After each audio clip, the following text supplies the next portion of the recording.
together, talked about being so free. Welcome to With Milk and Sugar, UK edition, where we drink coffee with people so you can get to know them.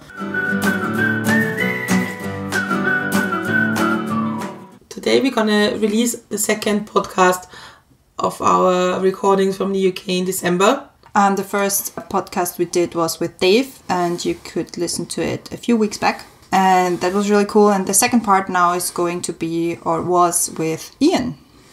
Yeah, Ian is an old friend of mine. Not that he's old, but we established about 15 years ago in Canada when he was on his around the world trip. And yeah, we kept in touch over Facebook. That's one of the things that I'm very grateful for, because I think Ian and I wouldn't stay in contact without Facebook. It's one of the perks of social media. True that. But Ian works for the NHS in the UK. So we went to the UK to record 3 podcasts and arrived quite late on a Thursday. Yeah. And Friday morning we packed our things and went to Kent. Yes, which was a super nice train journey. I gotta say, never took it before. Was nice. We had a really, really nice lunch with Ian and his wife and their 2 dogs. One dog. One dog and one part-time dog. Yeah. I think it was, which was very, very nice. And then we started the podcast recording. Yeah. So you could probably hear that it was our first recording that we did in English. Yeah, it was a little overwhelming because it was quite difficult talking in English, and that was a little overwhelming. Yeah, especially with the topic, because as you will hear in the podcast, we talked about the NHS quite a lot, which is completely different to the health system we have in Austria. Talked a lot about HIV/AIDS and treatments and stuff. So it was topic-wise difficult, and yeah, but it was very interesting, and it's funny because with most of our episodes I'm talking about it, but with the 3 UK ones it was so completely different because it was so much out of our bubble. Yeah, have fun with our second installment of the UK edition. Ian.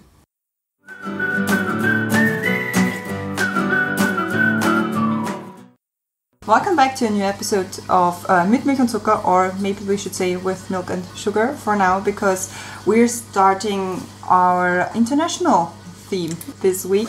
We're currently in the UK, in Whitstable. Is it the right pronunciation? That's right, yes. That's right. Great. So we are staying in London for a few days, and we thought, well, while we are here, we might as well talk to people about what they're doing in the UK. And our first guest is Ian. Hi. Hello there. Of course, Brenda is as well with me, And Christiane. and I'm also here. She always forgets to I always, herself. yeah, Okay. because I'm already here. We also have 2 cute little dogs with us. Little. Two big dogs, but they're cute. So if you hear something in the back, you know it's not us. There you go. That was Kitty. Kitty and Coco, the 2 dogs that are here at the moment, and that was Kitty barking. Say hello. Hey, Kitty as well. Yeah, our guest Ian, you are 41, and do you want to give us a quick job description? Because I forgot to ask you that before. A job description. So I work for the National Health Service in England, so we call that the NHS. I'm the director of contract delivery for a thing called specialised commissioning, which pays for sort of very high-end, very expensive levels of NHS care. So that's all the cancer treatment, that's all of transplants, that's all of HIV, which we'll talk about later. There's very high-end for people who are very sick, generally, and I do that for the whole of London region. So even though I don't live in London, I commute into London, and that's what I do. Okay, well, good that I didn't ask beforehand, because I don't think I would have gotten that quite through. But Brenda, do you want to tell us what we were talking about? We did a change in our usual theme storytelling, and we thought we're gonna have a theme for all our UK guests. We have this flag, and the theme is tea time. What I love about the UK. All right, okay. And we thought it's because we will have 3 guests, and they all have a special view on the UK. And as our listeners are quite politically interested, it's probably interesting to talk about like more than we hear from the UK in Austria. So that's the thing. And the thing is about what I love of the UK is it connects to what I'm critical about. That was our train of thought there. We're gonna do the question to go first. Okay. And then we go Alright, we'll deep dive. Fine. Okay. Yeah, Okay. deep dive. So are you ready for the questions to go? I am. Okay, first question. What stat for your life would you most like to see? What step for my life would I? Stat, like statistic. What statistic? statistic? Amount of time spent on golf courses and in restaurants probably would be the interesting one to look at. I think I was pretty much most of my free time. What's one responsibility you really wish you didn't have? I'm not sure I've got any responsibilities I wish I didn't have. I think I might have to come back to that. I can't think of anything that I have to do that I don't really want to. What's your favorite smell? Freshly ground coffee. As I'm sitting here drinking a very nice cup of coffee, that's probably one. If all jobs had the same pay in hours, what job would you like to have? Well, the job I'd like to have is I'd love to be a golfer, but which has a significantly better pay than if you're any good at it. I'd have a talent deficit, so sadly I'm not able to do that. I don't think I'd be doing anything too different from what I'm doing. And some of the work I've started to be able to get into now, so something definitely linked with some voluntary sector work and some, but also use of big public funds. So that's something I do already. But I'm not that far away from those sorts of things already. Which place in the UK should everybody visit at least once? Well, I mean London's pretty much too obvious to say almost, but so I'd probably say York actually. York is a fabulous city. It's really worth seeing. That's a question for you. What is your favourite British food and drink? British food is criminally underrated, actually, good British food. So there are places that I really like to go. My two sort of favourite restaurants where you go for British food and drink are a different question. So the British drink, there's a lot of really good British wine now from Kent. Particularly Bacchus wine is really worth drinking.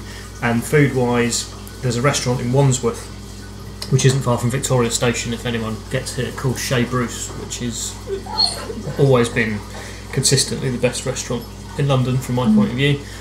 And then there's one in Leeds called The Man Behind the Curtain, which is run by a guy called Michael O'Hare, who is it's sort of themed on The Man Behind the Curtain is a thing from The Wizard of Oz. But it's a very, very strange and brilliant place that does and the food is British, but it's very, very strange and really good. So it's strange in a good way. Strange can go very badly wrong, but it doesn't there. It's a really, really good place. But we do a lot of eating and drinking around the place. There's the best place near here in Whitstable is a pub called the Sportsman, which has like a Michelin star and is fantastic. And I do sort of food and wine evenings there now with some people that I've met down here. Which stereotype about the UK is completely true and which one is completely wrong? The completely wrong one is that the food's terrible, because it's not. It's great. Completely true is that I think we're on the cold side, the cold and uncaring side. I don't know whether you recognise that as a stereotype or not, but we like tea. We do That's whatever definitely you true. There we go. We definitely like tea a lot. The last question to go is, I'm thankful for...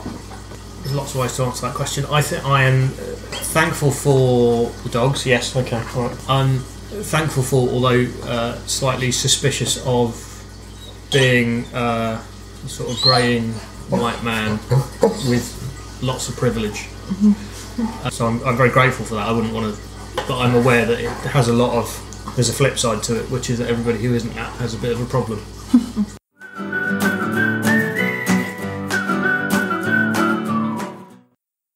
Question to go. Done. First time in English. I think we did well. You did well as well. Thank you. I did better than I would have in German. So let's start with like the deep dive, as we said before. And our first usual question is, what is or was a good coffee for you? And it's not like which one tasted the best, because it's also about the surroundings, the people you drank it with, stuff like that. The story behind behind it. Some of the coffees that I've had based on some of the work I'm doing now are really interesting. So when I find it when you sit with some people and they've got similar ideas, or you work out that there's a kind of a mutual way of you can help each other to do some of the things that you want to do, and your ideas start to generate in your brain. Those are the best ones. So I'm thinking, I had a coffee with a lady called Professor Jane Anderson at work when she started to tell me about the work she was doing and had been doing for a long time in HIV eradication, and I started thinking, I think I can help here, and I think I can do something. What I actually said to her, I remember, was, I think you need someone who can kick the doors down. In terms of, she knew what she wanted to do, but she didn't know how to work the system, right? Because I work in the NHS in the system, I knew how to do. So yeah, those are the sort of coffees that I really enjoy having, when you start to think about, actually, we could do something with this. This is important and good. Those are the best coffees, because that's basically how our podcast started, with a cup of coffee. True. The story behind, probably should tell that in English. Yeah, the story behind how our podcast started, and we said we're gonna want to give some space on and voice to people who usually don't get like the space of the public voice. Yeah. And in Austria, the thing is, when you know people but you don't know them like real good friends, and when they visit you, the first question is, how do you drink your coffee? Okay. With coffee and with milk and sugar, and that's the story behind it. Yeah. And that's how we started. Yeah. Yeah, and that's, I think it's very interesting to have, like, coffee is a very bonding theme. Yeah, I mean, I guess there's something interesting about sitting in that space and having a drink and concentrating on that person. So I'm really terrible at trying to do lots of things at once. So I'll sit at home and I'll watch some sport on the telly, and I'll have the laptop on at the same time, and I'll be not paying attention. So actually, there is something about sort of intensively sitting around and having a coffee like we are now, with some biscuits, which is why the dogs are here. That is quite a nice feeling, actually. So you did talk about your work. So can you give us like a bigger picture of what your work is and where you're developing now in your work? So I've been in the NHS and the health service for 15 years, and it's sort of I've always had that job. I mean, I know we met. I met Brenda 20 plus years ago in Canada when we were both travelling. Is it 20 years? Yeah. Oh, okay. No, not quite 20 years, but near enough 20 years ago. And when I got back from doing all that travelling, I got a job in the National Health Service, and I got a job originally as an accident. I got a job as a temp, and after like 2 days, the guy who was my boss went off with stress leave. And I still don't know whether that was related to meeting me or what. But he basically didn't come back, and then 2 days after that, the other guy who was giving me some work to do had a big row with someone and walked out and didn't come back, and I thought, this is interesting. And then everyone sort of went out, and they had this away day, so they had a debate in the department I was temping in about what they wanted to do, and I didn't go on it. And I came back and they said, what we'd like is a business manager, and they need to be able to do this, this and this. And I sort of said, well, I could do that. So they gave me a contract for 6 months to do that, and then I stayed there for sort of 6 or 9 months or something, and then I saw another job which involved helping on trying to save money on the recruitment spend for a different NHS organisation. So I joined that one, and then I did that for a year, and then they kept me, and I met my current boss, who is now my boss again, and has been my boss for 16 years in the NHS actually. I think she's been my boss for 12 of them, and she was a real inspiration to me, and still is. And she sort of saw something in me when I was very young, and thought I was useful or had some level of talent or something, and gave me lots of different jobs in the health service. So I did lots of different things, and that ranged from trying to run stop smoking services to putting urgent care centres into hospital, which is when you don't need the highest level of treatment, to working with all the GPs on what they were doing around their commissioning or planning of services. And she actually gave me an apprenticeship for about 6 or 7 years at the sort of same grade, but doing a different thing every year. And I kind of didn't really realise this. And then she left, and then I'd been there in the end 10 years. And the reason we're in Whitstable now is because there were a lot of reforms in 2012 in the health service, and I sort of realised that I'd been in one place for 10 years by that point, and I didn't really know, because I'd been there so long, if I was any good anymore, if I went somewhere else, whether I would be any good at my job. So I took a decision to move somewhere. And also the thing to know about my living arrangements at the time I lived on a barge for 8 years on the River Thames. It was really good. Yeah. I've always said a story. And we wanted a house and a dog. We thought, well, I need to, and I couldn't afford a house where I lived on the barge in London. It was, ridiculously expensive, even though I had a good job and everything. So I sort of took the first combination of good job and place to live, which was a job in Canterbury and Ashford CCGs, which is this area, clinical commissioning groups, CCGs, as their head of contracts. And I got down here and I thought, actually, I'm all right at this. I can do this, and that was good for me to get out into a new place and do something else. And then I met other people who through the course of that job, working in the hospitals, who then persuaded me to come to London. I started commuting to London. I had a job in a hospital for 18 months, and then I moved to my current job about 3 years ago, where I have this sort of joint responsibility with all these other people for a very large budget for lots of London specialised services, which isn't, as with lots of things in public sector in lots of different countries, isn't quite enough money to cover all the things that we want to do, but does some of the most fantastic things imaginable in medicine and healthcare around the world. So there are some new treatments coming out all the time, new drugs, new therapies that keep people alive, along with pretty much what's become standard care for some conditions like all cancers. But there are the new treatments and the things that come along are fascinating. And for me, the thing that's become really interesting in that conversation with Professor Jane Anderson, she's an HIV clinician, was talking about the London response to HIV. And London, as it turns out, because of lots of reasons that are quite interesting, but primarily because actually things I like and don't like about Britain, you were talking about earlier. I mean, for whatever I do and don't like, we are comparatively pretty permissive, pretty liberal society when it comes to who people sleep with, which is something to be very proud of, I think, from an internationalist point of view. I mean, I'd still like it to be better. I'd still, but there's allied to that is a really strong activist base of people who, and communities when HIV started coming out, got angry, went to a lot of funerals, mobilised themselves into groups that were really effective to try and do something about it and managed. And also an amazing bunch of clinicians. I mean, genuinely astonishing. I'm not picking out any clinicians over any other clinicians, but I've spent a lot of time with HIV clinicians, and they are, between the clinicians and the activism of people who live with HIV and have seen other people living with HIV, we have the most astonishing and brilliant network of people, and what that's led to, and we have the drugs. So the other crucial thing about the NHS is that people don't have, there are different drugs, but they don't have to pay for antiretrovirals because the NHS pays for them, which means that as soon as you're diagnosed with HIV, you will be put on HIV medication. And if you take antiretroviral medication, it has evolved so quickly and so well that there is a global phenomenon called U equals U, which stands for undetectable equals untransmittable. So if you take your pills regularly and you have HIV, the viral load in your bloodstream of HIV will revert to zero and will not be transmissible to anybody else. Which means, it's amazing. Yeah, it is absolutely astonishing. It's a global message. Yeah. But if you look at London's numbers in particular, London is, because it's the region I work in, we currently have better numbers than any other city in the world. So we are world leading on this. So we have 95% of people who have HIV in London know they have it, which is the first target. These are UN targets. 98% of those people are actively on medication, and 97% of those people cannot transmit the virus. Amazing. So the three targets are 90, 90, 90. That's a global standard. And what we're trying to do is get to eradication of the transmission of HIV by 2030.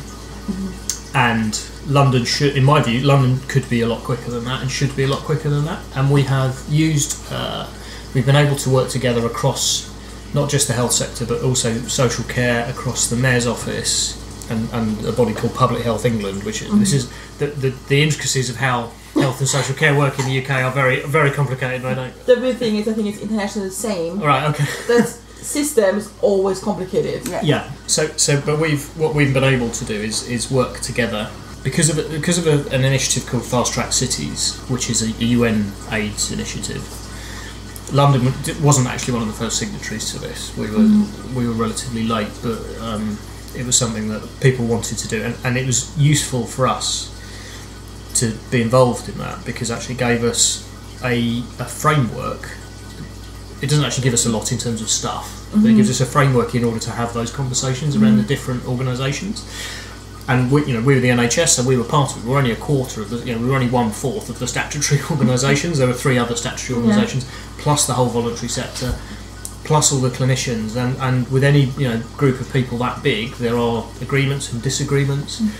The thing I'm very keen to emphasise all the time is that this was already going really, really well before certainly I had anything to do with it, and before this was already good. What it gave us was an opportunity to hang the things we wanted to do on it and to move to that position of eradication quicker, and hopefully to show other cities in the world what to do if we could get there a bit quicker. Now there are still controversies. There is still non-availability of prophylactic treatment, that's PrEP, which it's referred to as PrEP. Here, currently not available universally on the NHS, and again different paying mechanisms, so that's quite complicated. But what we have managed to do is leverage some money, quite a lot of money, to this effort to make London the best in the world. So it's £6 million over 3 years. That is amazing. From the NHS, but it's from a very, very large budget pool. But it's specifically for work on making London the first city in the world to be HIV free. And what I sort of like is to work with the other European and global cities who are doing well. And there are other cities doing well. So Paris is doing well, New York's doing well. Yeah, I want to ask which cities are up the list. So Melbourne and Amsterdam, I think, are the other 2 that are very close to where London is. And what's bottom of the list? Do you know that? Well, at the bottom of the list in terms of, I don't have the full list, but I think there are places. I don't want to say the wrong country here because I don't want to do them disservice, but there are places that are either not recording the data as well, or actually the drugs aren't available. I think that's places like Indonesia. Okay, I thought on a European scale, which countries behind. Certainly, some of the places we're doing work on that are improving a lot are places like Ukraine, places like Russia, but they have very different attitudes to sex and homosexuality in particular, which will cause that in some of those countries. And there are also countries that don't have universally available medication. And the thing that again, to be proud of Britain and things I'm proud of in Britain. Actually, I'm going to change my answer because I'm extremely proud of the National Health Service. It is extraordinary. And I work in it, so I sort of forget that. But actually, you get your medication. I think very interesting what you said just before, that you're very proud of the NHS. Yeah. I think that's a story we don't get as Austrians. No, not at all. Because not at all. our NHS in Austria, I think nobody would talk about it or nobody think. And nobody would say I'm proud of it. No. But why do you think it's so focusing in Britain, the NHS? Why is it focused in Britain? Well, it's become relied on. I mean, I still think it was. It was founded in 1948, and the idea that you will have a universal system that will look after you if you are sick, that doesn't discriminate in any way on how much money you have or what you look like, or it's not supposed to. There are deeper questions about how well we do around whether it really does discriminate or not, and it does certainly in some instances. But the principle, the overriding principle that the NHS is a free at the point of use healthcare system for all citizens of the country and visitors. That there is something to be proud of in terms of if you're designing a system, if you're designing a country, and you in terms of if you could have anything you wanted, of course you'd have that. Yeah. Or I think most British people think that anyway. I mean, you wouldn't go about designing a system without that. I mean, there are like Americans do. Yeah. And the idea that you'll have a car crash and you'll get lumbered with a bill, or you'll get sent a bill for $10,000 for childbirth, or something ridiculous. I've met people who've been bankrupted by the American system, and it doesn't arise. So the bills are still paid. The stuff that I do, is the mechanism that currently transfers the money to the hospitals for doing the treatment, but it comes from the taxpayer. That's the other thing. It's not free. Yeah. It's not designed to be a free system. We pay for it in tax. But I don't think you'll find any real objection to the fact that we do that. And there's limits on it because growth in the health service has the health service has grown. Demand for the health service has grown by 4% pretty much every year since 1948, and funding doesn't always keep up with that. So there are choices to make about what gets funded and what doesn't. But fundamentally, if you are very sick, you will get treated by the NHS, and that is something to be celebrated as a country. That's true. But is it like that in Austria when you want to go to a hospital or a doctor, you have to have a card, like a health card kind of thing? No. Like ID card, more like. E-card? E-card is like, I think it's more like it's a card that says that you are insured. That you're insured, yeah. No, definitely not. Yeah, I think that's the main difference here between that. When you go to the hospital and I'm here, I have that thing, can you help me? They will. They won't ask. Yeah, I mean, are you insured? How much do you pay? No. Do you have special insurance? Whatever. No, I mean, everyone's too busy to worry about asking those questions. But I think if you're clearly not British, you'll get asked those questions, but you won't get asked at the front door. You'll get asked afterwards generally. And for emergency care, you won't get asked at all. So if you need to roll into an emergency department, you'll get emergency. Everyone is entitled to emergency treatment. But that was one of the big things during the refugee crisis in Austria, that how to treat people coming into Austria. Yeah. And if they don't register for asylum, are they allowed to get medical treatment? That was the question. Yeah, it's fairly extraordinary to me. And there's I'm not proud of the British immigration system. That's the. Who is? Yeah, but there is. As Austrians. But we're really, and it's from my point of view, it's not that you want to make a decision one way or another. I'm actually all right with the idea that you make a decision one way or another about letting people come to the country or not. What I'm not okay with is leaving people hanging for years and years and years while you make that decision, because you can't work out what to do with them, or because it's too difficult. Yeah. And that to me is more of a problem than actually if you had hard and fast criteria. I think most people would live with it, but make a decision in 2 weeks. Don't leave people with their entire lives waiting to come. But you said something else before. Is that we're paying for the NHS with our tax money? Yes. So it's not like free. Yeah. Like the money grows on trees and it's free. Yeah. Isn't it with a lot of things in politics or in public spending that it's just, you have to decide either what to spend money on? Because it's always taxpayer money, and in Austria I think the discussion doesn't evolve around that. Do you think it's different here?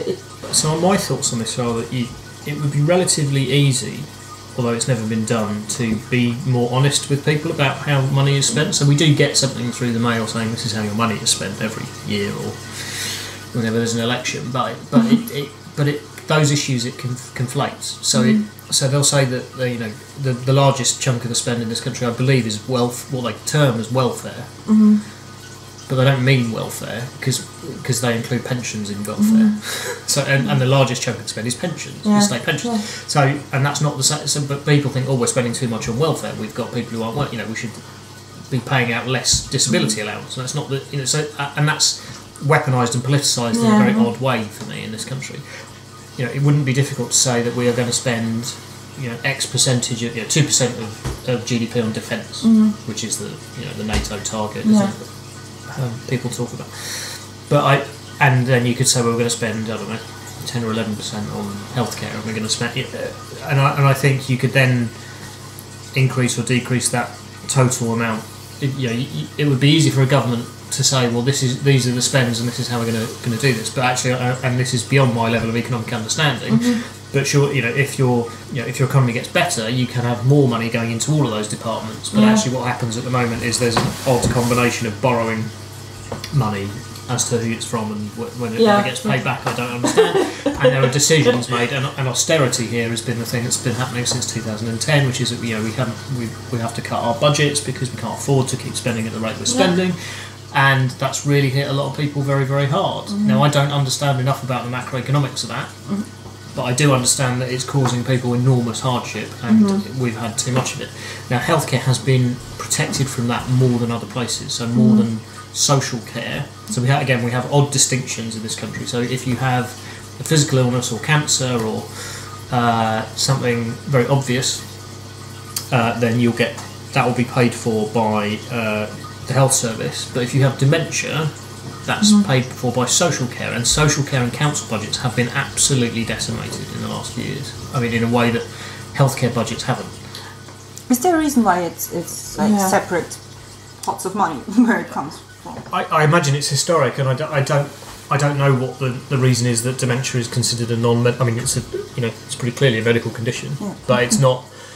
It's the additional. I think it's because the health service pays for things that are obviously related to healthcare. So anything that happens in a hospital. Whereas actually, once you're at home and living with a condition, that's where the lines start to blur. So if you're living with dementia, you're not necessarily an issue for a healthcare provider on a daily basis. You have social care needs, and that's why things that end up in the social care basket. But it's the medical problem that's causing the social care need, and that's where we're not working well together. And that's where those reforms that I mentioned briefly earlier that happened in 2012 really drove a wedge between those things. And I guess the other thing that's an important differential is that there is less political interference in the health service than there is in local councils. So the health service as a whole can have a deficit. It's not supposed to have a deficit, but it can have a deficit. Individual organisations within it can have a deficit and not meet their budget target.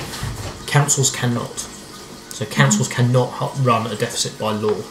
So there is a real strain on those services. So there is an element then of luck of the draw as to what condition you have, as to how well you'll be treated. So although I'm very proud of the concept, the operation of it is very difficult. But then it's a very, very big system. There's 1.5 million people work in the NHS. Large, probably another million or so work in social care. I don't know what the number is, but it's a lot. But is it divided between like England, Scotland, Wales, Northern Ireland, or is it all the same? No, there are different. The basic principles are the same, but there are different bodies that run the NHS in different countries. So actually, it's slightly more joined up in Scotland than in Wales and in Northern Ireland than it is in England. So NHS Scotland is a different thing to NHS. NHS England is the body that I work for. Okay. So, the thing that we haven't really addressed here is the workforce crisis. That's so we have we have about a 10% vacancy rate. Do you think that's going to change with Brexit? Do you think Brexit will happen, and do you think that the NHS is going to be hit by Brexit? Personally, I hope it doesn't happen, but I fear that it will. I think that there's an election this time next week, general election we're recording on the 6th or 7th of December. 6th of December, thank you. I suspect there will be a Tory majority at that election, which will activate the latest deal that the Prime Minister negotiated with the EU, which will cause us to leave. Cause us immediately to go into a transition arrangement, so nothing will happen for a year. And then there are significant problems with what happens next. So I would hope that there will be a sensible solution to what happens with workers' rights, and there would be a universal declaration that workers' rights should be the same, but the political narrative in this country has got further and further to the right, and I think that is combined with a totally ineffective opposition to have a set of circumstances approaching which are pretty ugly, actually. And I think, yes, it will affect the NHS because people aren't going to feel welcome and they're going to disappear, and then we're not going to have ready-made people trained to go into those positions. So the other thing I've never understood about the politics of the UK is why you have to paying for tuition fees is actually quite a recent thing. So I was the last year ever, I think, to get a grant to study at university. So they actually paid me to go to university, and all my fees were free. I mean, I got a loan, but it wasn't very much.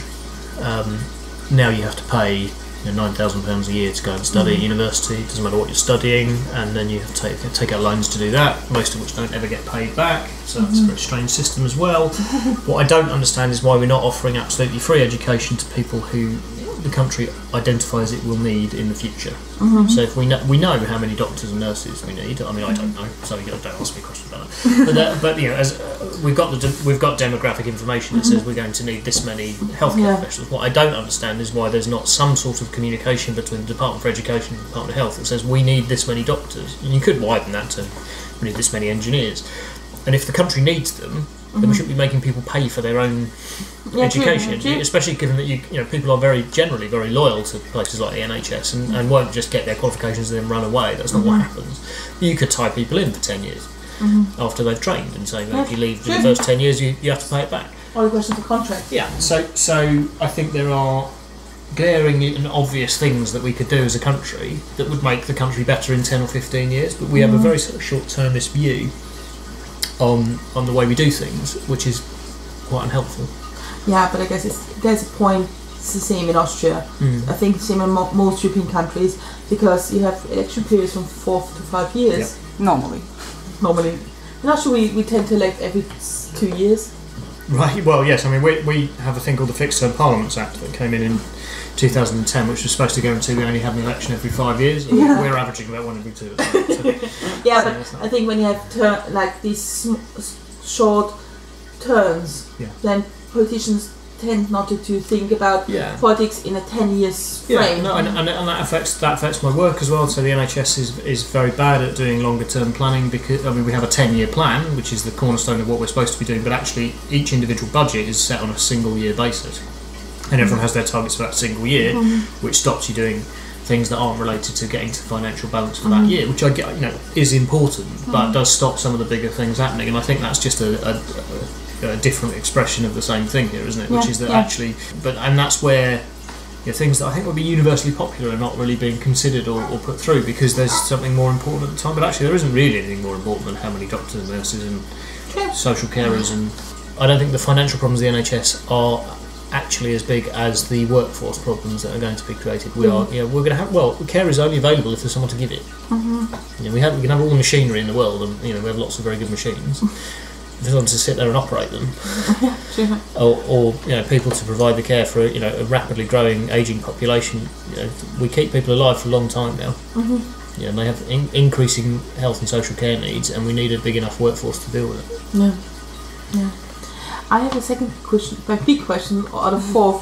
Now, I think it's fine. Which people and/or experiences had a significant impact on your life?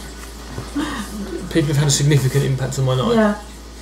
Well, so obviously my wife, who's looking at me now, had a very, very significant impact on my life, and I have to say that because there's a knife rack between. So we met in Australia 17 years ago, and she's obviously had the most profound impact of anyone on my life. I would say my grandmother, I think, is probably the most significant family member I ever met, in terms of I think she was the only person I've ever been afraid of. At all. No, she wasn't particular. I think I was afraid of her intellect. Okay. She was a razor sharp, absolutely razor sharp in a way that I like to sort of think I am, but she really was, and she could see straight through you without any stopping. And the only other person I've sort of put up in that bracket is my current boss, who's now not allowed to listen to this podcast, because I have pretty much the same regard for her.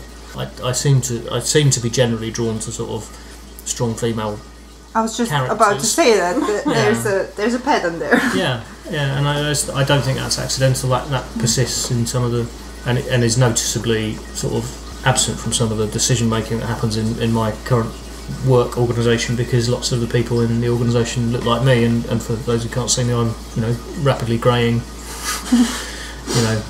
middle class man with glasses, and lots of people make decisions that look like me, and I think the world would be slightly better if a few more people look like my grandmother and made decisions. She went to medical school in 1937 or 8 and couldn't go because of the war. Yeah.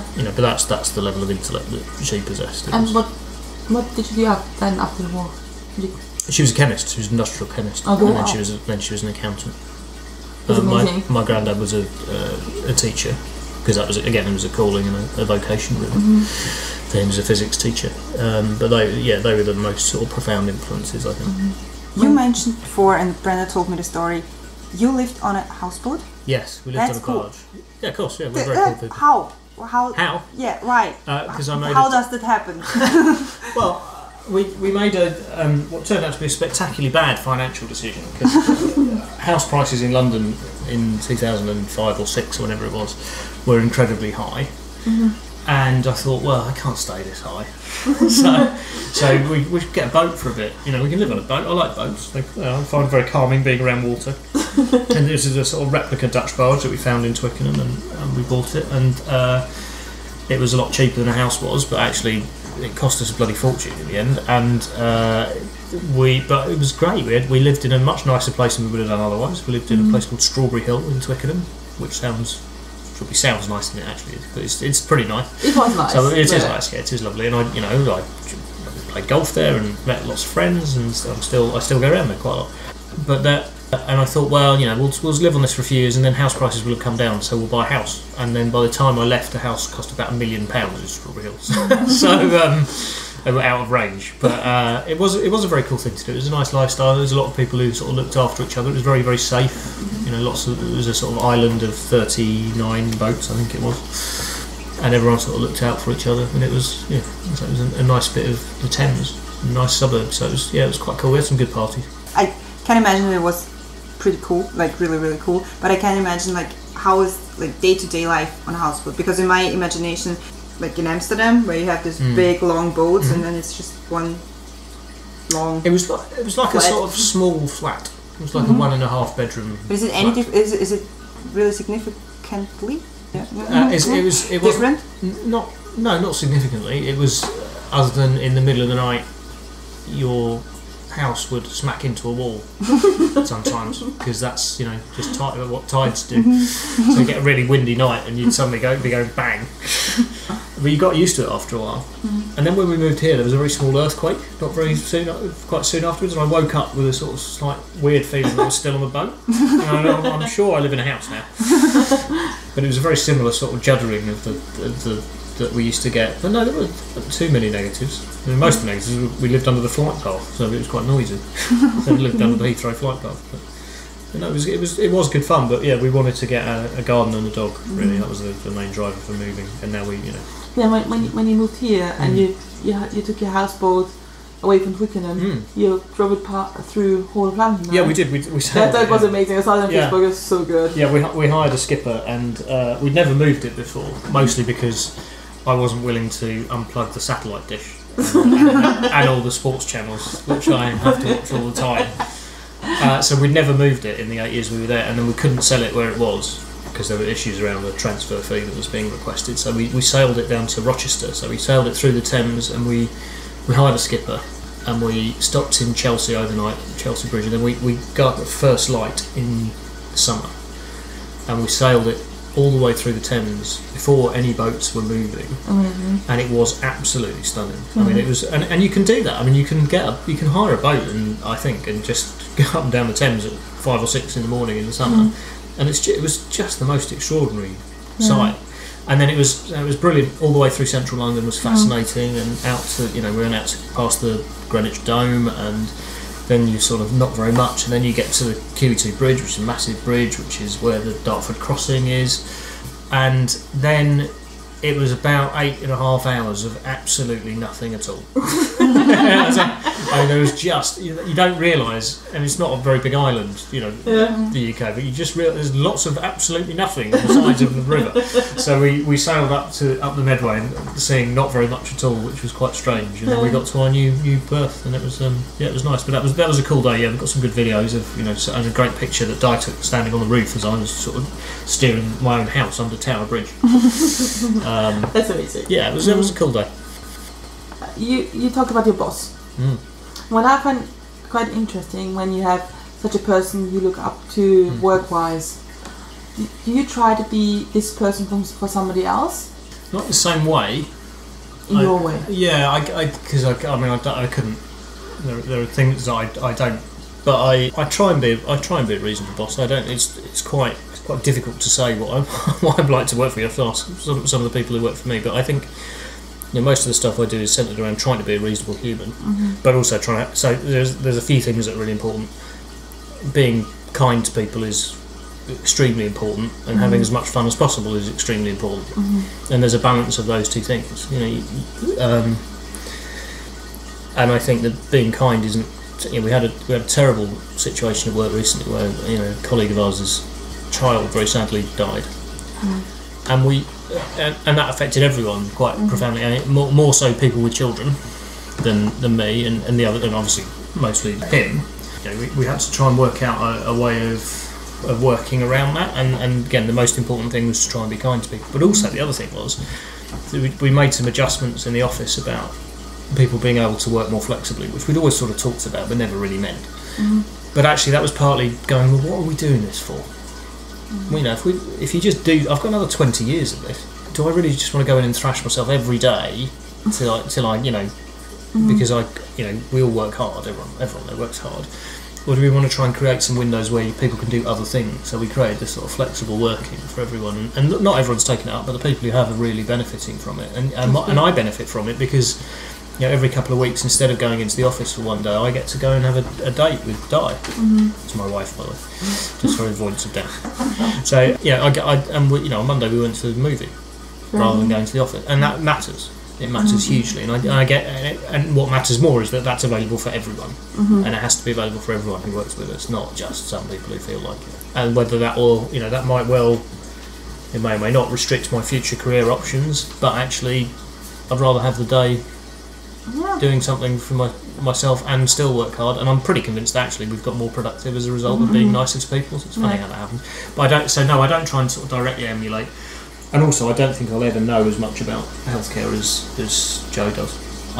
There are some people you meet and they have a very powerful intellect and know a lot about healthcare, but I think that I don't necessarily. When I met her, I thought I'm never going to know as much about healthcare as you. And I reckon 16 years later, I'm about a quarter. so you know, I'm getting there very slowly, but I know that's where we are with that.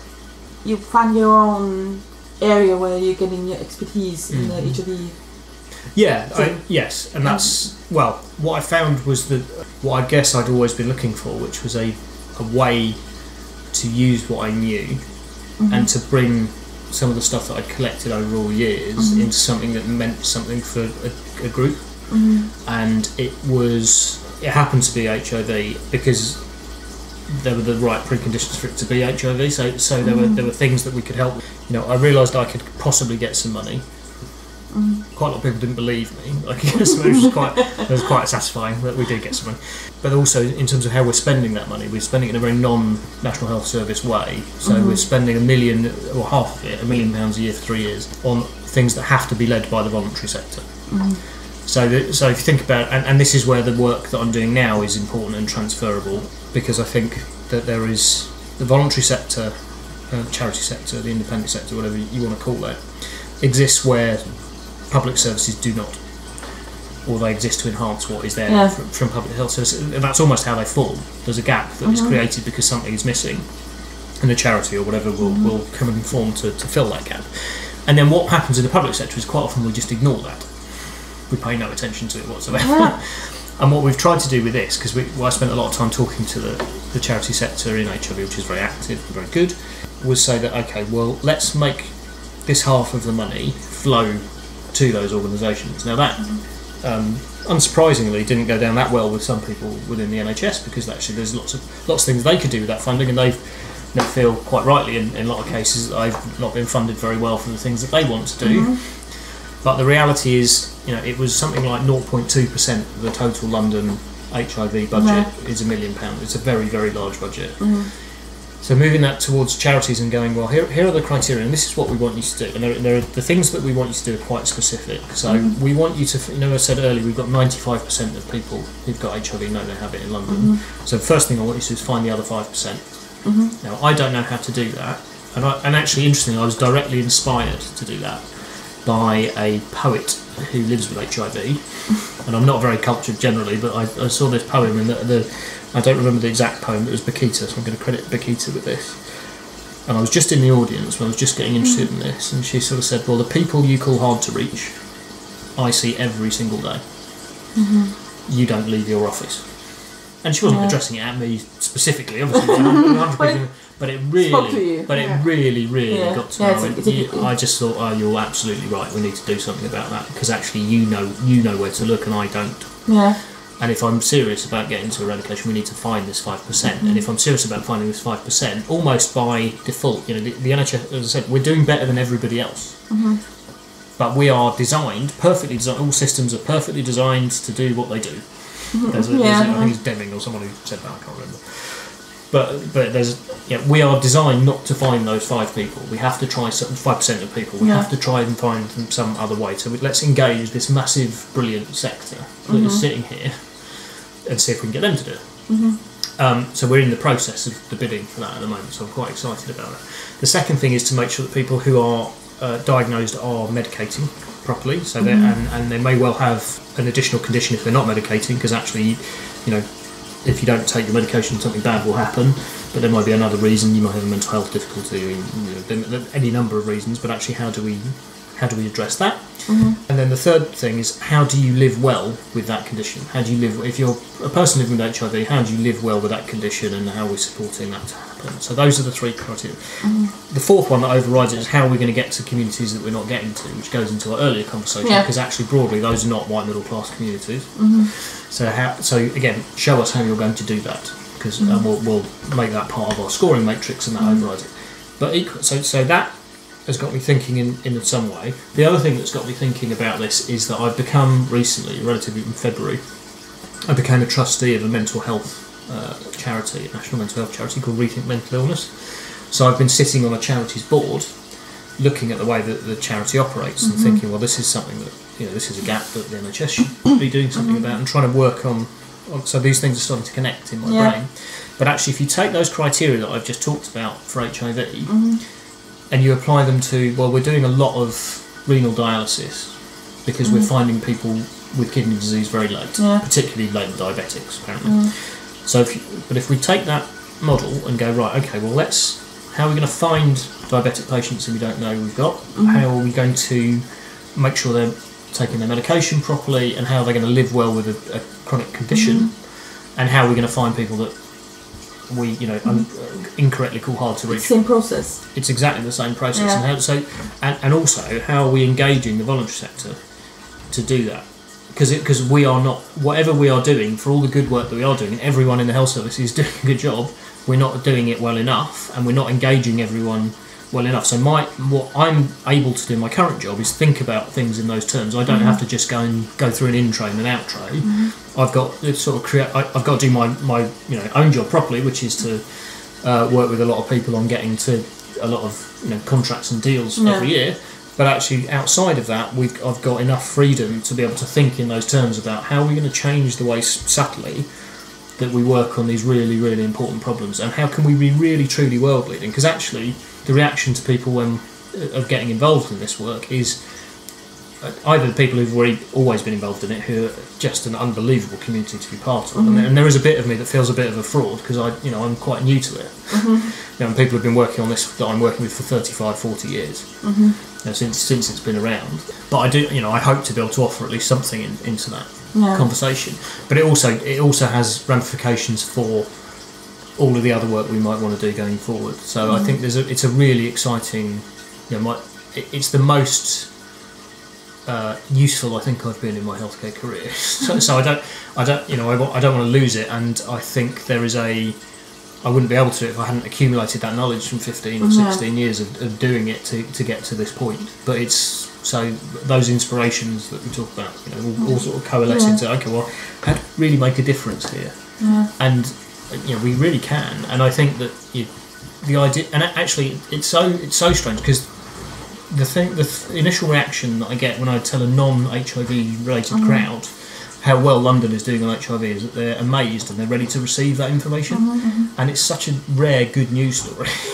True, especially in the health area. Yeah, we are. The UK response to this is brilliant, and it is worth. It is newsworthy, and shouldn't we try and make more effort to be the first city in the world to get to zero? The guy who runs the NHS in London, David Sloman, talks about wanting to make London the healthiest city in the world, and it's like, well, we are actually, there is a thing that we are already the healthiest city in the world for, and we should be pushing harder on getting to this, because it's something that we can set a national and international example on. Yeah, true.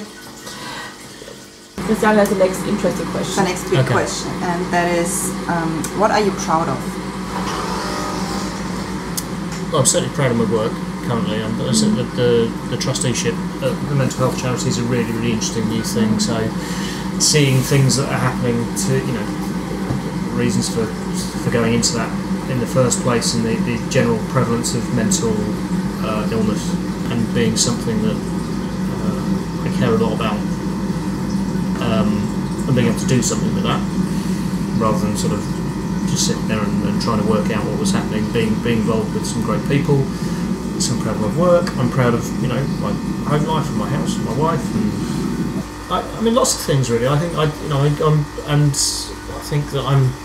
proud of the NHS. But it's an interesting question. I don't really know that I would list it off. But I think I've got quite a good balance of the things that I enjoy and the things that I do for a living, and have quite a nice life. When you think back, like 20 years when you met Brendan, or not quite 20 years, when you met in Canada, did you think that your life would look like how it looks now? Or did you have any expectation? No, I have no idea. I don't think so. I'm not sure I thought anything particularly at the time. I was just enjoying doing what I was doing. I've always had a bit of a hedonistic streak, I think. So I suspect it would always have involved, good wine and food and going to see places and travelling. And I did 40 countries before I was 40. I'm proud of that. That was really quite fun. Really cool. It did take a lot of travelling when I was 39. Pretty short. So I ended up going to a lot of countries that were very close to each other. One train, 10 countries. Most of the Balkans. Yeah. Well, I had rules, so you have to stay there for 24 hours. Oh, okay. So you can't just go through an airport. It was you had to actually be there. That was my rule. Can you list all 40? Can I? Yeah. Well, now I did write a list of them. I've got a list of them somewhere. But we went to some amazing places doing that. What was the first country when you did your 40 before 40? What was the first country you said after the 40th birthday? That's the place I'm going back again. Paris. Yeah, but you've been there a couple of times during it. Yeah, but it was still. I mean, it was. I would have gone more if I wasn't doing 40 countries. Oh, really? Yeah. I love Paris. I mean, there is we have a brilliant time, and it's just. I just like being there. I just there's something about the city. It's so beautiful, and the food and the wine is amazing. But the architecture is fantastic, and I just have always felt really at home there, even though I have pretty terrible French. It's just a place that I feel really good in, and will continue to return to as much as I can. It's also easy to get the train from here, although I may need a visa in February. So I have the last questions in that section, and is what makes you laugh? Lots of things make me laugh. The absurd. South Park makes me laugh still a lot. I don't know. I try and laugh quite a lot, but in terms of answering what it is that makes me laugh, it's quite. Can you laugh about yourself? I hope so. I'm a faintly ridiculous man. I get that. I would think so. Okay. There's not. I try not to take things too seriously. And we talk quite a lot with our Austrian guests about English comedy. Yeah. So okay. Whether they like it or not. Yeah, whether they ask for it or not. Right. So maybe you can give us some hints of what to watch next in British comedy. What to watch next in British comedy? Oh, I'm not very current. I don't think I don't pick up very much. It doesn't have to be current. Well, I mean the best thing ever is the Monty Python's Life in Brighton, but I assume you've seen that already. So I've seen John Cleese live. Have you? Oh, right, okay. So yeah, I mean the life. Yeah, I'm not sure he's quite what he was. But I would certainly watch Life of Brian again. If you ask, you said you can only watch one British comedy thing. What else has been good and funny? I'm really terrible at watching TV these days. I tend to just watch sport all the time. So I mean Fleabag was the last thing I sort of watched, but it's so. What about Last Leg? I do like The Last Leg, although even that's a bit tired now. I mean, I'm very pleased I had the series and I do like it, but I don't actively sort of switch it on anymore. I still love it. I like the people in it. Yeah, true. I don't sort of seek out in the way I used to. It was very meaningful. I mean, I remember when it came out during the Paralympics in 2012, and that was very meaningful. Yeah, that was really good. And that's actually, but even then, just saying that, 2012. If I go back to 2012, I get depressed again because actually it was the last time that the UK was considered a brilliant place. I think we had the Olympics, everything was good, and it was like, now it's horrible again. Yeah. Now we've got Brexit, and it's completely inward-looking and nasty. But I don't think that. I think coming to UK, I think there's so much brilliant things and so much good things going on, so much things we could learn from each other, and that's what annoys me a lot in the European Union. That even if we're now at the moment quite close together, we're not learning from each other. That annoys me. No, That is I annoying. don't. Yeah, no, that makes sense. But I think the one good thing that came out of Brexit, which is basically good for all the other European Union countries, not for the UK, is that all the others see how hard and how unnecessary it is to get out of the EU and what comes with Well, it. there is. Yeah, I mean, So I think that's a big plus. Yeah, that will put anyone else off leaving. But the other things, I'm just trying to think about what's funny that I enjoy. There's probably podcasts actually that I say. So the podcasts that I always return to are the Bugle, which is brilliant, and then there's the Adam Buxton podcast and love it. Richard Herring's Leicester Square Oh, that's Theatre good to hear. podcast. The sort of they're the kind of constant things that make me laugh Yeah. more than anything else, I think.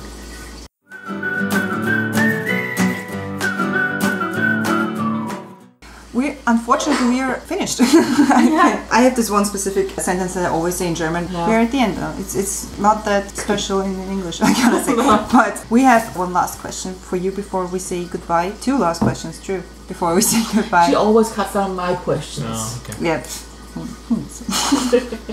But the first one is there anything else you want to share with our listeners? I guess if your listeners are interested in the things that I've spoken about today, if you can provide some links to the Fast Track Great, Cities HIV work that we're doing, and also to Rethink Mental Illness, which is the charity that I'm a trustee of, that I'm very keen on having supported, or certainly, I mean, admittedly it's a UK charity, but if people want to have a look, then it would be useful, and then if anyone wants to contact me, they're very welcome. We'll put all the links in the show notes and on the blog. www.mitmilchundzucker.at. But yeah, Brenda. Yeah, my thing is to say thank you for having us, talking to us such length, giving us an insight, and I think it's really interesting. I think there's a lot of things we can take home with, especially as we have an election coming up. As well.